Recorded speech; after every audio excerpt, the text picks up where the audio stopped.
from a temperature perspective, it helps moderate the extreme temperature swings that happen in that river between winter and summer. With respect to the environment, both aquatic environment, benthic environment, all benefit from the moderating effect of the temperature, and we have extensive studies that demonstrate that, and they have been reviewed and confirmed through Lake Simcoe Conservation Authority, who have made a similar presentation to their board and executive demonstrating their findings. The real impacts that we did see were not environmental with respect to natural environment. They were the ones raised by the public with respect to the recreational uses.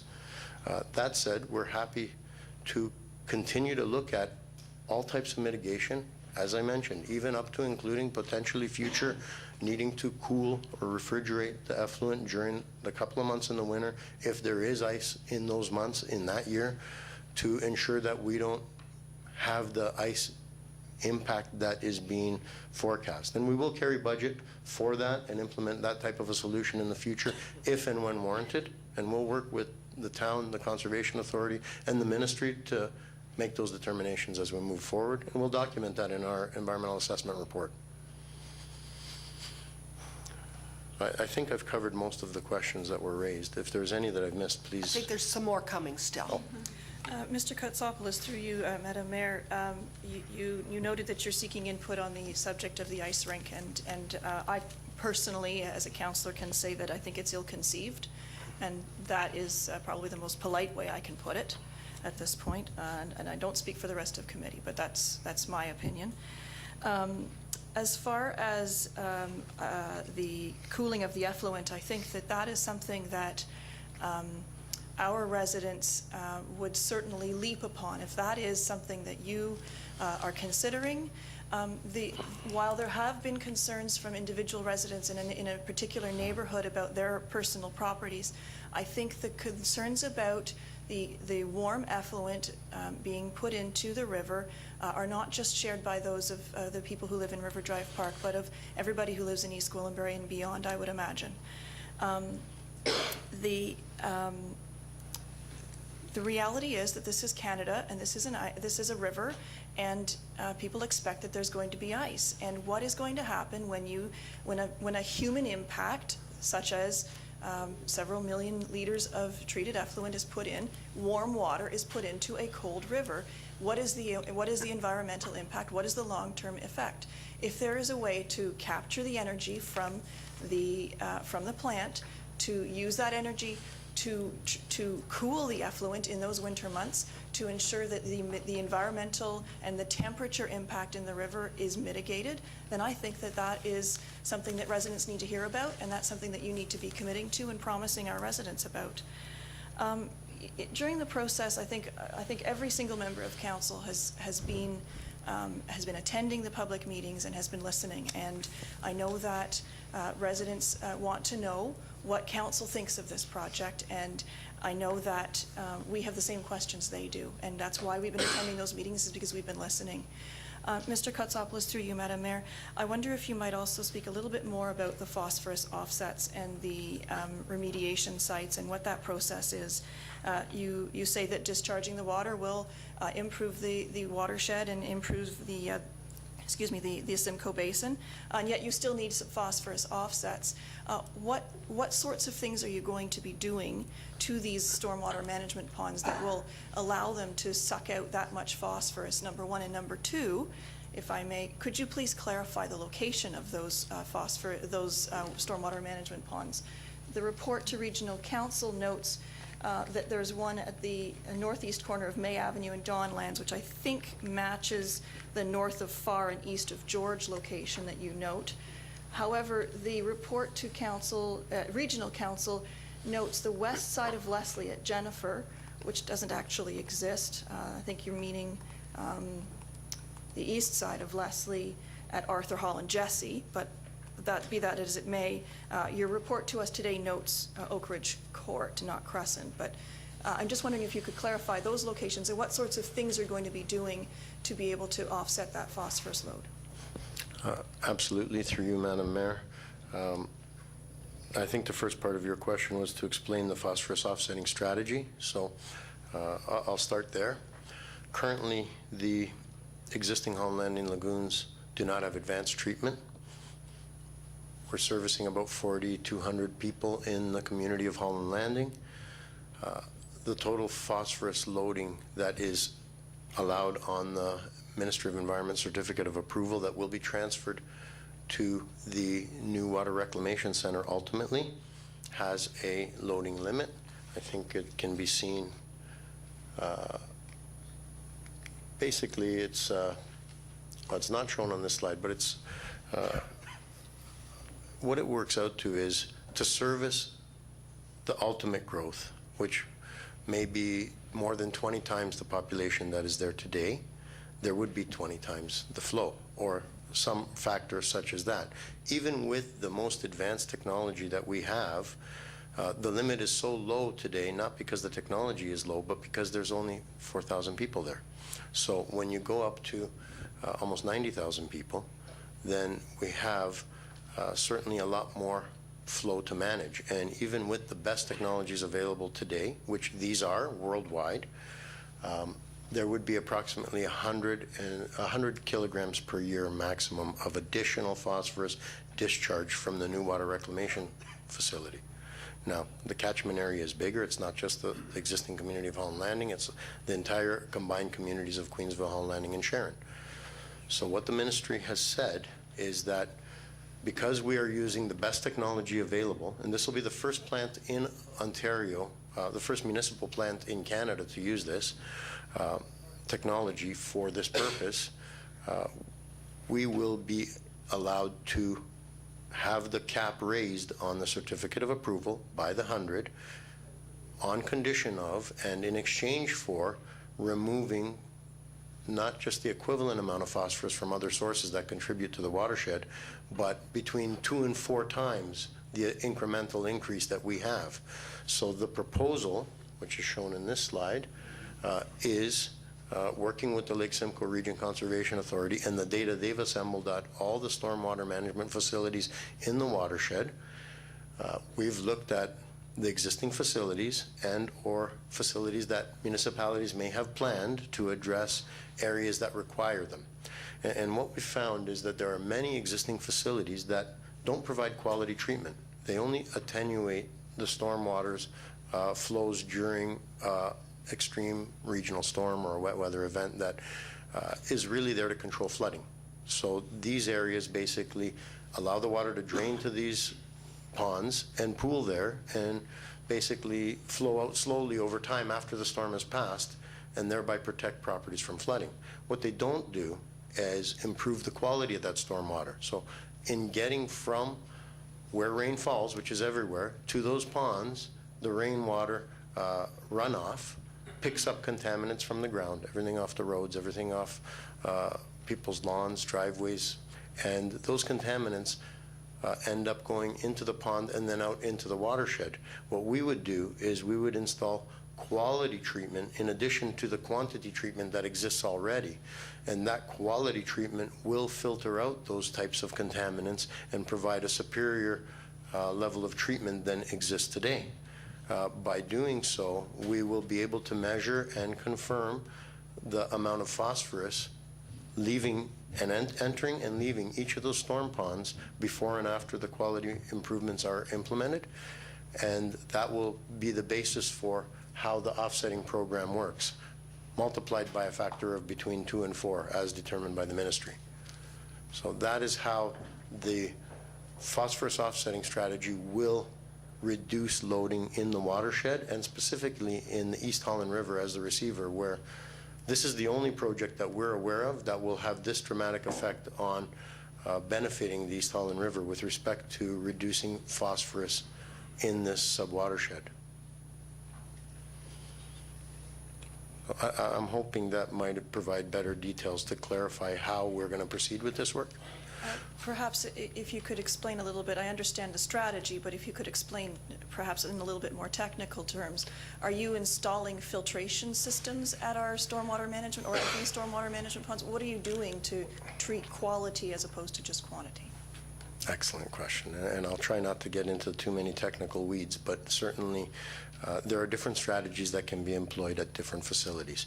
Everything from sand filters to grit separator structures that basically spin the water and separate the solids from the water.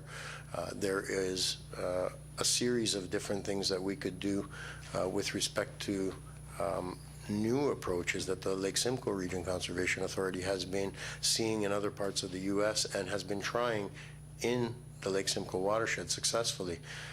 So we will have full details showing at each specific pond what type of treatment would be applied to achieve these quality benefits. It's not standard at any one location. And there would be a menu of things that the technical team can pick from to suit the specific needs of the specific location, depending on capacity, depending on other site-specific attributes that may be there. So I'm hoping that maybe provides a bit more clarity. I know it's not definitive with drawings for everyone because this list is still being negotiated with the ministry. This is updated from what was in the report in terms of some of the ponds have changed because through additional work that we've undertaken to work through the detail, we've found that there may be better candidate sites and locations. So we've made some adjustments even from last month's report to the presentation today. And we will advise our regional council in June as well, as Madam Mayor had requested additional information be brought back, and we will be bringing back additional information in June to further answer some of the questions that were asked. If I may, Madam Mayor, I have one more. It's a little bit of a larger question, sort of an eagle-eye view, if you will. We've heard that this strategy, part of the reason for trying to find an innovative solution for Northern York Region has to do with intrabasin transfer and the idea of balancing your watersheds. And we've got some information or some information that the region is working on the Young Street Aquifer in trying to expand what sorts of groundwater is being removed. Presumably that is also going to be put back into the ground. What is the balance between the two watersheds? Your project talks about going down the YDSS and hooking in there, so there must be some there, and there'll be some going north. What is the watershed going to balance, or is there still going to be an imbalance according to your current calculations? Through you, Madam Mayor. The easy answer to that, and I'll go at it in two parts because you've asked about the interim strategy and the ultimate strategy. So I can tell you a few years back the region undertook the required work to engage the Great Lakes. There is a Great Lakes Authority involving Ontario, Quebec, and several U.S. states that border onto the Great Lakes. We went through the process and received approval for interbasin transfer for planned growth as it existed at the time. So I can tell you that in the Lake Simcoe Basin, and that's everything north of Bloomington, York Region extracts about 40 million liters a day in groundwater for drinking water purposes. So the memo that was referenced before the presentation is referring to the study that you mentioned, which is basically looking at those existing wells that we have throughout Newmarket, Aurora, East Gwillimbury. We rely on them for drinking water for our residents and businesses that are here today. And what we're finding is some of those wells are starting to underperform, and we're not able to get our full permitted yield from those wells that we used to be able to get. So a variety of factors involved, including age of the wells, fouling. But what we've done is we've initiated another class environmental assessment to explore the potential to replace one or two of the ailing wells with new wells that would replenish and restore the capacity that's needed to service our existing communities and residents today. And what came before this committee and was deferred to this meeting was a request for a noise bylaw exemption, because to further pursue the wells, we have located and developed 2 test wells in the town. And we need to run a 24-hour pump test and basically determine how much water can we get as a yield out of these test well locations. To do that, we need to run a generator to power the pump, and it needs to run 24 hours continuously. So that was the request for the noise bylaw exemption. And really, we need to do that to ensure that we have continued stable water supply for our existing residents here today. You know, if we continue to lose capacity in our wells over time, we may be faced with, you know, watering restrictions in summer months until we do reinstate that capacity that we're permitted to take. We don't want to do that, and hopefully delivery of this project will be in place before those types of impacts would be noted. But there is a real need to further reinstate that water supply.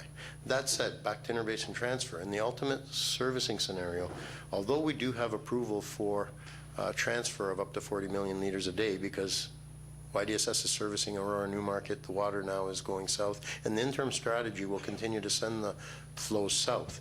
So we are transferring, but we have approval to do that transfer. The one beauty of the Upper York Sewage Solutions project is it restores a water balance. If we're able to treat 40 million liters a day at the new water reclamation center, and that water is discharged in the Lake Simcoe Basin, then in effect it restores the balance, even though we have permitted approval to have that imbalance, because it's historic, it's been ongoing for decades.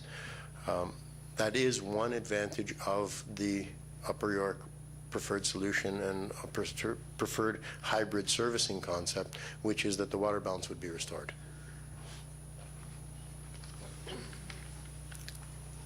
Just to clarify then, so Mr. Kotsopoulos, through you, Madam Mayor, the 40 million liters a day is currently being extracted by the region from our watershed.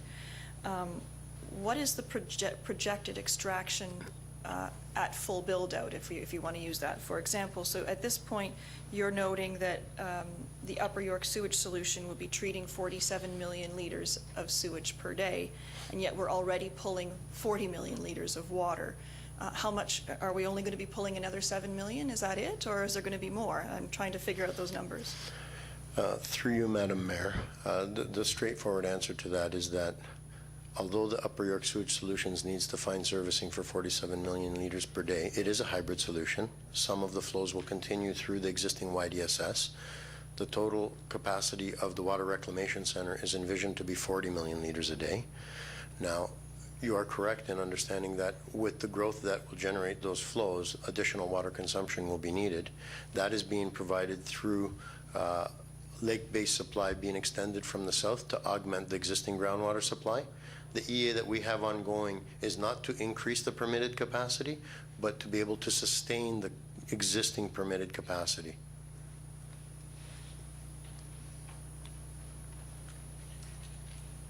Councillor Morton, you had a question or a comment based on Councillor Roy DiClemente's. Yes, and this goes back to Councillor Roy DiClemente asked about the operating costs on the ice rink, which led me to thinking that I know the community of Mount Albert floods an area over there every winter for skating rink, and I picked up on what Mr. Kostopoulos said about minimal costs.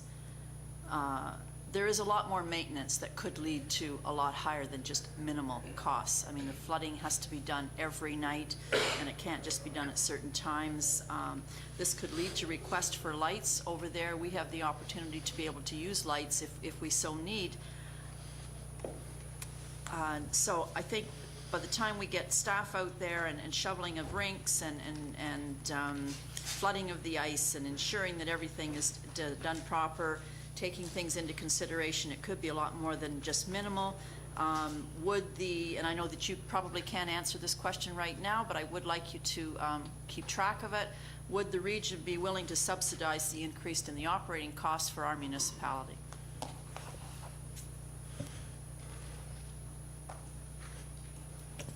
Do you have an answer for that one? Through you, Madam Mayor, we are establishing the true operating costs for these types of facilities now. We're going to provide reference facilities from other municipalities. City of Markham actually has some of these facilities that they operate under different models. As part of what we would provide, we would provide something that would have a competent surface, boards. I think it was we got a few quotes from different manufacturers that provide these for municipalities. A tractor-pulled Zamboni to clean the ice and maintain it.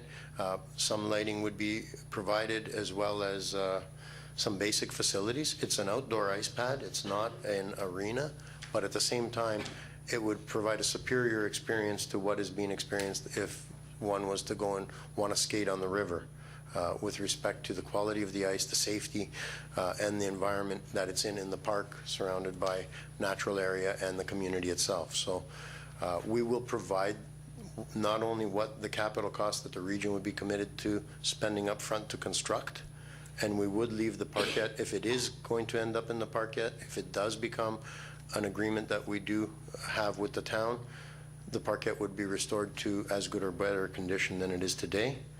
There would be no corners cut or expenses spared to ensure that we leave a positive legacy for that community in that parquet, if that is an acceptable solution. And we will look at the operating costs and the model of how the town plans to run it, and we'll have further discussions with the town in developing an agreement. I don't have the costs with me today, but I know that they are not extreme. I have a couple of questions from your presentation and then a couple of comments. On slide 13, let me just make sure. I have one on 9 first. And my question is regarding the 3 pumping stations that you've identified here.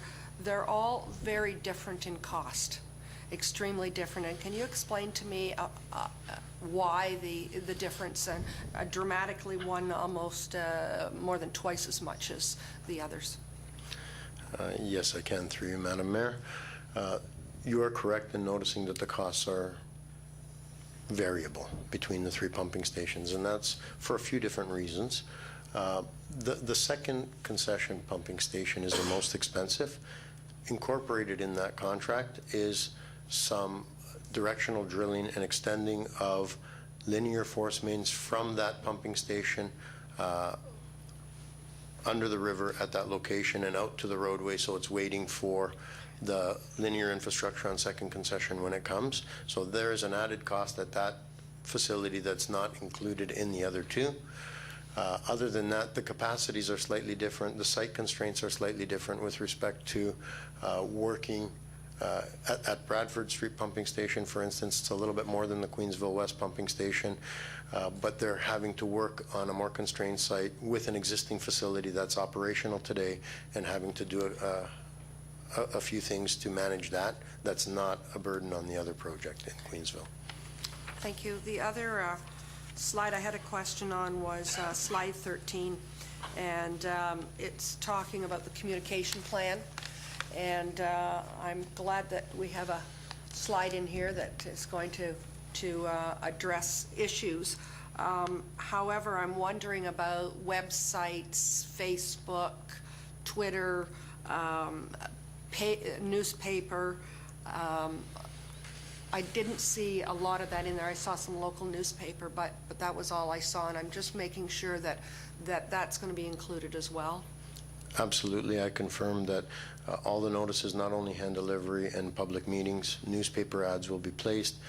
Ads will be posted both on the town's website as well as the region's website. We will have social media with Facebook and Twitter, and we will continue to explore even other avenues for outreach, including the regional communication specialist here in the town offices as required. Okay. I think you've covered everything for those that live in town, but we all know that probably the majority of traffic doesn't live in town or live on the second or close proximity, and I'm wondering how you're going to communicate to those that use the road, but they come from far and wide. Through you, Madam Mayor, that's an excellent question. We will undertake to engage commuter traffic that moves through the area, originating and destined to other locations, largely by strategies like portable, changeable message boards that we can place along those roadways where people drive every day.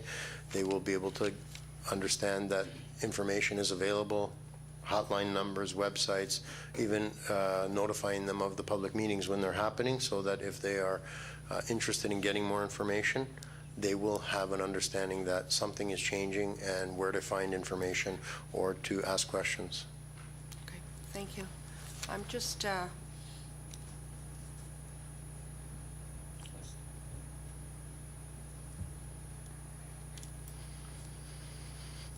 go ahead. Yes, on presentation number 1, York-Durham sewage system, there is an elevated water tower. And I've checked through this. Can you tell me how many residents that elevated water tower will now serve? And in which municipalities will that water be pumped to?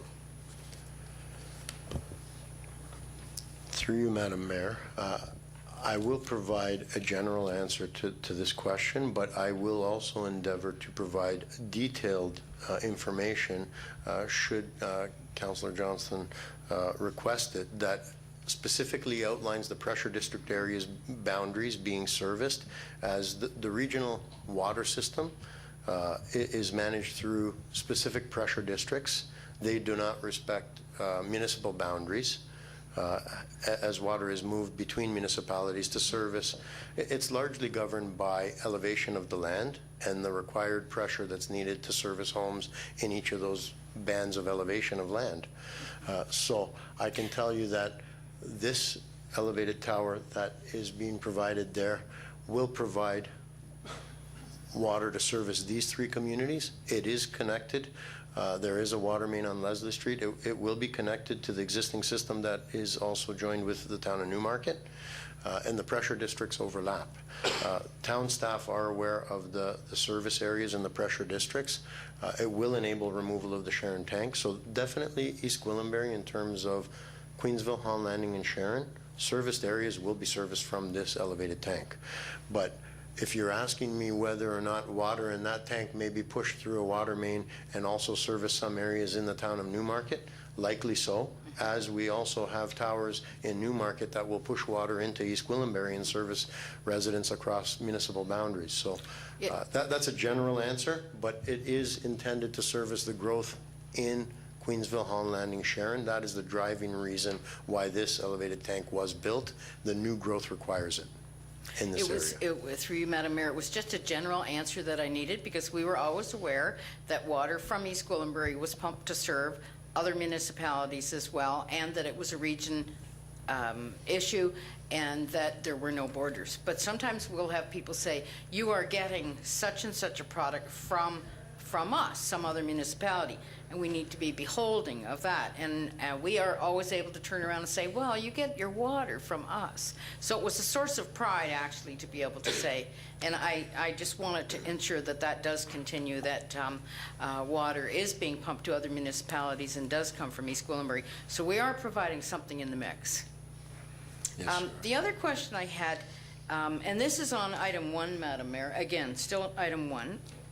I only declared an interest in item 2. I know they got mixed. I had hoped for them to be separated, but on item 1, York-Durham sewage system, there is some trunk sewer. Let me just see what it says here.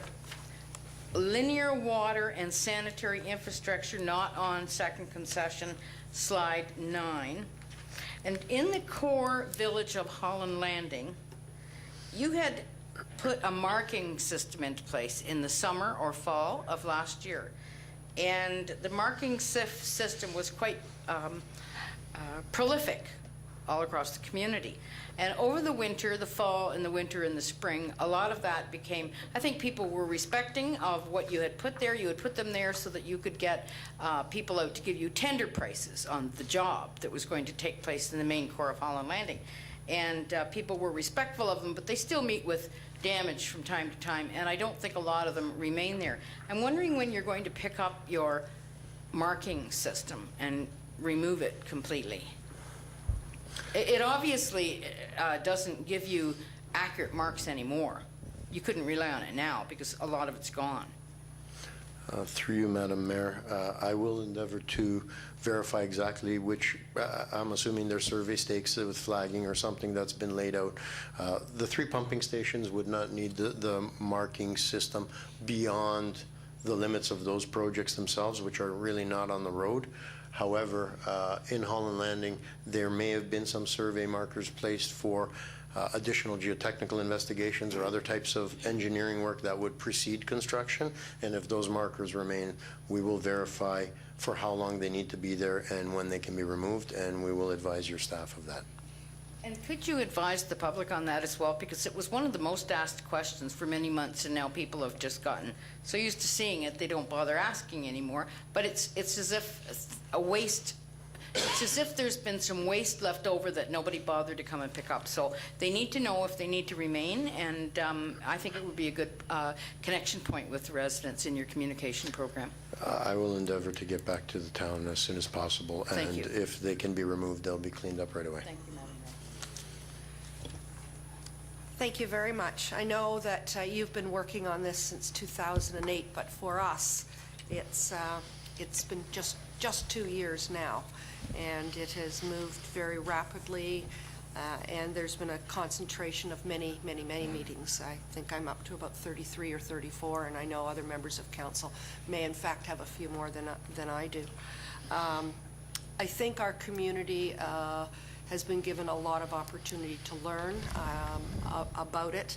I think that our community has realized the social responsibility that we have in East Gwillimbury to look after our own sewage. And I'm not sure when we started that was a fact at that point. I do believe that the reverse osmosis and the technical end of what you're looking at, for the most part, people are confident. I'm not going to say comfortable, but confident that it is cutting edge and that it is going to treat the water in such a fashion that I won't say put a glass under and drink it at the end, but it's certainly much clearer than what's been going on. And for us, with a lagoon system that is way over its best before date, it's exciting to be able to deal with something else and get that decommissioned at the end of the day. I know when we first started to talk about this, in one of the first meetings, people came to me and were really excited about the reclamation, reclaimed water, and even the fact of having some kind of a location that would be a center of excellence and that people could come and see that. And I've not heard much about that. I know you've been working on other things, but I don't want that lost. So I want to make a note of that today, that I think that's extremely important, no matter where it goes and how the outfall is, that if we are going to be the best, and I think people believe that this is cutting edge, then we need to tout that in a big way. I'm heartened by your discussion about dealing with the water temperature issue and a couple of the other items, but I'm still not sure that we're there yet. And I think you've indicated that yourself. You've met with a lot of residents, with a lot of questions and a lot of ideas. And residents came to speak to you and your staff sincerely and honestly, with genuine concerns, I think, but more importantly, they also came with a lot of ideas. People are now have become experts in this that never were before, and they go online, and when they travel, they have a look at what's happening out there, and they now have some, I think, pretty good ideas that they've floated out to your team, and I'm not sure that they have been listened to. There's an awful lot of discussion about the innovative water reclamation, and we haven't really heard anything about innovative water reclamation yet. I know that part of the difficulty is if we put all the water into the river, then we're talking about the discussions about the quantity and the quality and the temperature of it. But the end result is, if we had a good reclamation center that reclaimed that and put it somewhere else, then that certainly would mitigate the problems regardless of where the outfall goes. So I would encourage you to go back and take a real good look at even the idea of a third pipe that could be used for, I guess, as simple as irrigation, as simple as fire hydrants, toilet use. I think that if we're going to be truly innovative, and let's really show people that we really are, and that one seems to have been parked somewhere along the way, and I expect that, as you said, you're not finished, so that's one that's going to come up. There were some other really terrific ideas, and I'm not sure that they have been heard. The recovery of the heat from the water. We have a new fire hall going into Queensville. We have a new community center going into Queensville. Is there a possibility of reclaiming that heat?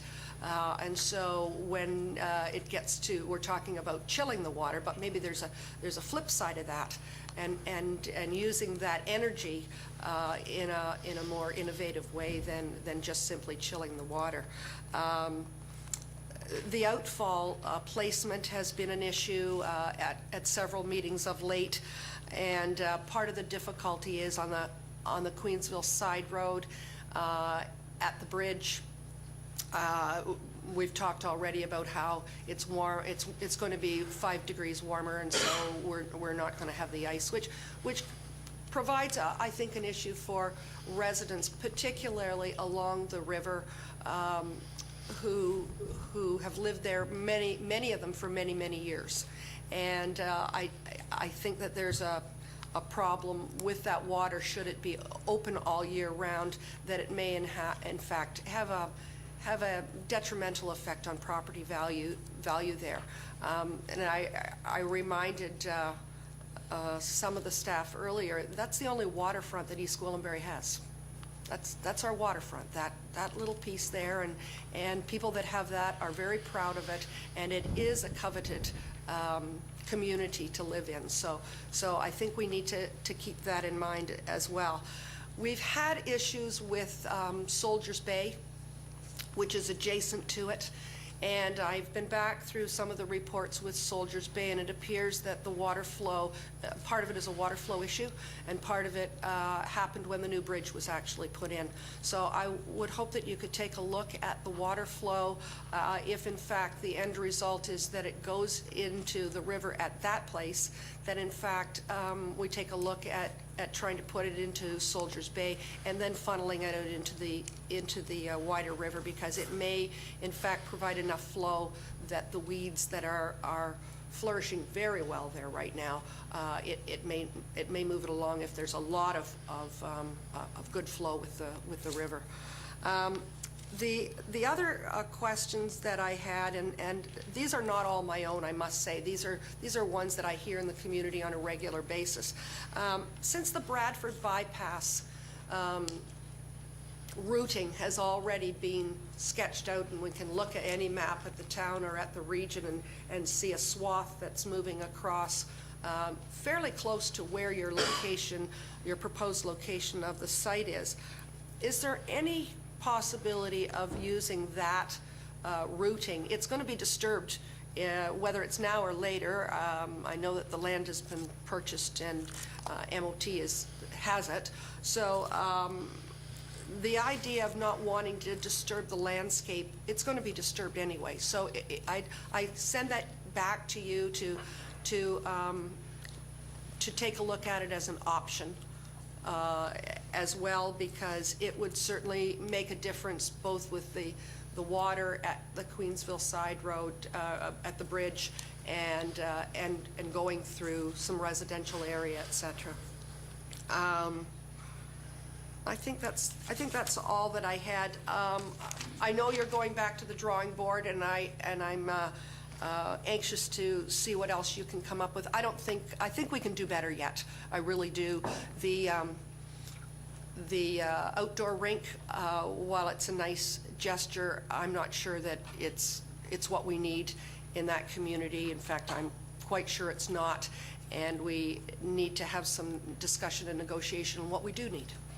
And that hasn't taken place at this point, particularly with our, I'm looking at Gary Shropshire from our Parks and Rec Department, that, and I know your plans, I expect will be that you'll be dealing with that later on down the road, but I just want to get that on the radar as well. I urge you to have a look at the ideas from people in our community, the questions that folks continue to say that they haven't had answered, and to do more analysis for this project. Thank you very much for being here. Thank you, Madam Mayor.